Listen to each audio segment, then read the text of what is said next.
안녕하세요. 저는 스타디 코너입니다. 저는 외국인인데 한국에서 살아가면서 한국어 실력이 좋아졌는데 원어민 수준 달성하고 싶습니다. 한국 드라마는 안 보고 음악도 안 듣고 친구도 없는 외국인인 원어민까지 가능할까 하고 싶어서 이 유튜브 채널을 만들었습니다. 저는 아까 말씀드린 것처럼 저는 드라마나 음악을 안 듣기 때문에 제 듣기 말하기 실력이 그렇게 좋지 않은데, 그래서 저는 이것을 향상하기 위한 무엇을 할 수 있는지 고민하다가 저는 3년 정도 되는데 저는 독서 아주 좋습니다.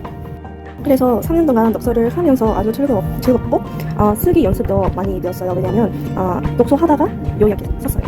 요약하기 때문에 어느 정도 제 쓰기 실력이 아주 좋아졌어요.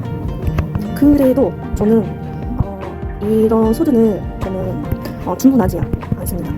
왜냐하면 저는 아까 말씀드린 것처럼 저는 원어민 수준으로 제가 되고 싶은데 이렇게 드라마 음악 안 듣고 그리고 특히 저는 집에서만 있어요.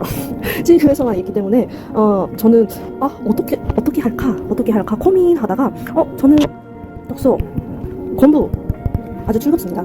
그래서 저는 독서하면서 그날에 아니면 그 일주일에 읽었던 내용을 요약해서 모르는 단어를 한국어랑 영어로 이렇게 번역해서 그 의미를 찾아서 한 목록으로 만들려고 했습니다. 그래서 이렇게 저뿐만 아니라 다른 외국인 분들한테 도움이 되셨으면 좋겠고 그것뿐만 아니라 한국 분들한테도 저는 이렇게 한국어 영어 목록을 만들기 때문에 더 영어 어휘 배우기 됐었으면 좋겠습니다.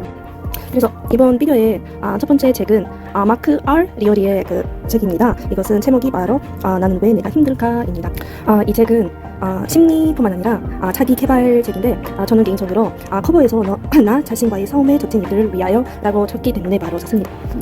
이 책을 쉽게 요약하자면 차에 대해서 이야기입니다. 그래서 처음부터 진화에서부터 끝까지 오늘 현재까지 어떻게 형성되는지 이야기입니다.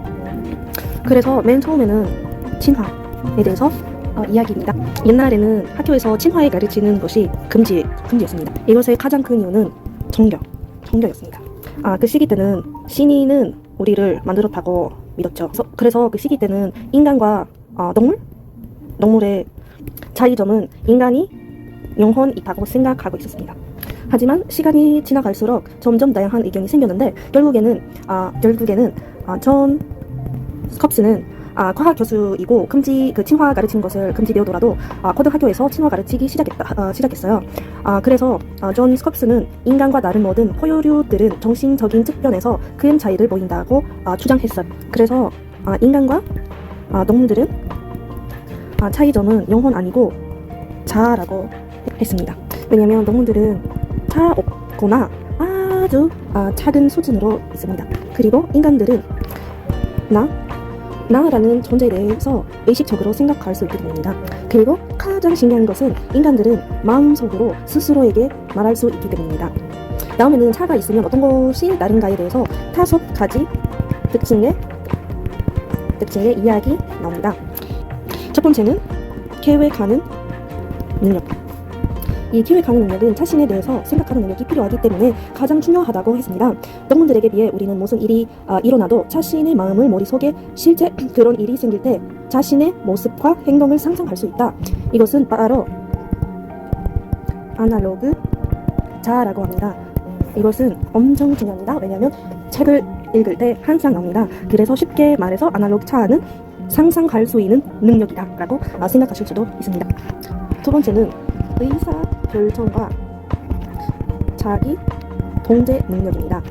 이것은 쉽게 말해서 의식적으로 행동한다는 것입니다. 어떤 행동을 할 때 이전과 달리 다르게 행동하겠다 하면 스스로 행동을 결정할 수 있습니다. 하지만 우리도 촉수반사라는 생각 없이 행동을 할 수 있습니다.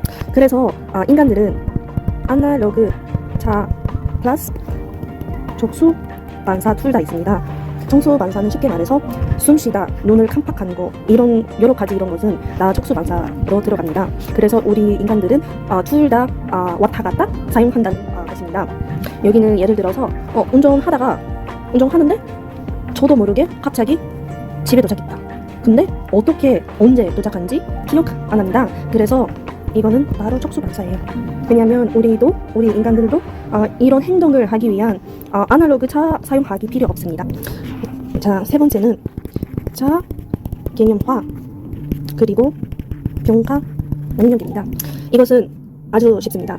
자신의 성격입니다. 왜냐하면 자신의 스스로 어떤 종류의 사람인지 어떤 능력이 있는지 생각하는 것입니다. 그리고 이거에 따라서 자신을 평가하고 자기 변화 행동 가집니다. 즉 차가 있어야 변화하려는 의지가 생깁니다.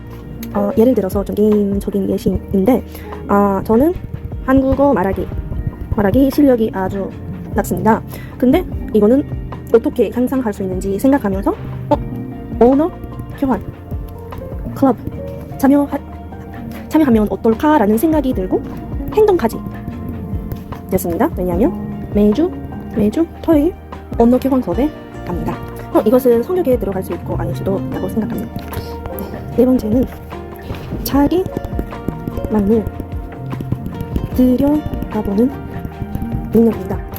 인간은 자신의 생각, 느낌, 행동에 대해 들여다보고 고찰하는 능력을 가지고 있습니다. 그래서 이거는 아시다시피 의식적으로 자신의 경험을 분석하는 행위입니다.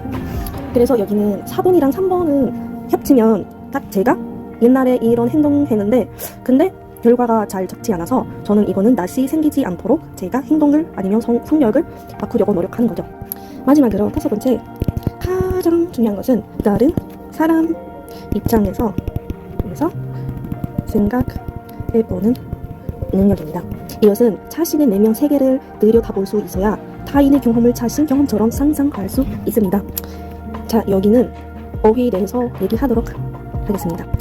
읽으면서 첫 번째 단어는 탄생하다, 영어로 born, establish, found 뜻입니다. 아까 사용했던 단어는 진화는 evolution, 다음은 제정하다, enact, designate. 하지만 이것은 법이나 제도 등을 만들어 정하다는 뜻입니다. 하드, 반대로 코드, 동물, lowest form of life. 다음은 부인하다, deny, 고유, 비유, 메모, 유창하다, fluent, eloquent, 소수, minority. 제 글씨는 예쁘지 않은데 노력하고 있습니다. 대역하다, interpret, 개입하다 아니면 보다. 무슨 뜻이냐면 intervention. 다음 단어는 아주 신기한데 심사숙고하다, reflect, contemplate, or think something over. 일기. 이것은 alternation of joy and sorrow. 고찰하다. 이것은 consider, contemplate. 영어로 고찰하다랑 심사숙고하다랑 여기는 contemplate로 나오잖아요. 그래서 사전에 따르면 심사숙고하다는 어떤 일에 대해 깊이 생각한다 라는 뜻이고, 그리고 고찰하다는 어떤 것을 깊이 생각하고 면밀히 연구하다라는 뜻이에요. 그리고 고찰하다는 목적, 방법, 영향, 의미, 고찰하다는 걸로 많이 사용하고 있습니다. 지금까지 잘 들어주셔서 감사합니다.